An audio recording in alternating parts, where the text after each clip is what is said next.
Nicolas de Rivière, représentant permanent de la France aux Nations Unies, a réitéré la position de la France sur le Sahara marocain pour Paris. Le présent et l'avenir du Sahara est sous la souveraineté marocaine. Nicolas de Rivière a appelé dans son allocution au Conseil de sécurité à la reprise des tables rondes avec la participation de toutes les parties concernées. Je vous propose de l'écouter. Madame la Présidente, la France se félicite de l'adoption de la résolution qui renouvelle pour 1 an le mandat de la MINURSO.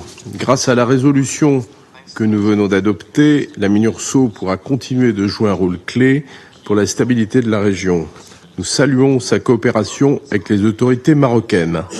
La France n'a pas voté en faveur des amendements présentés par l'Algérie car elle estime que le mandat de la MINURSO est en l'état adapté à la situation.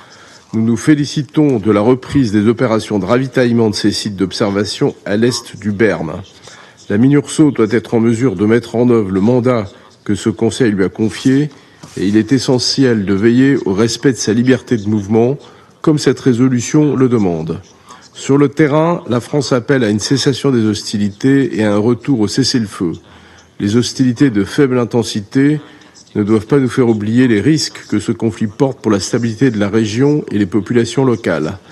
Madame la Présidente, notre position est connue. Pour la France, le présent et l'avenir du Sahara occidental s'inscrivent dans le cadre de la souveraineté marocaine. L'autonomie sous souveraineté marocaine est le cadre dans lequel cette question doit être résolue et notre soutien au plan d'autonomie proposé par le Maroc en 2007 est clair et constant. Pour la France, celui-ci constitue la seule base pour aboutir à une solution politique juste, durable et négociée, conformément aux résolutions de ce Conseil. Nous relevons aussi qu'un consensus international de plus en plus large se dégage en ce sens. Il était important que le Conseil prenne note de cette dynamique, comme il le fait désormais dans cette résolution.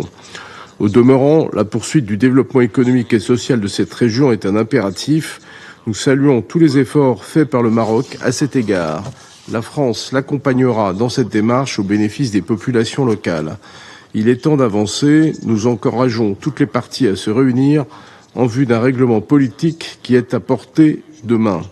La France soutient les efforts de l'envoyé personnel Staffan de Mistura en vue de la relance des discussions dans le format des tables rondes et nous reconnaissons l'engagement du Maroc dans ce sens.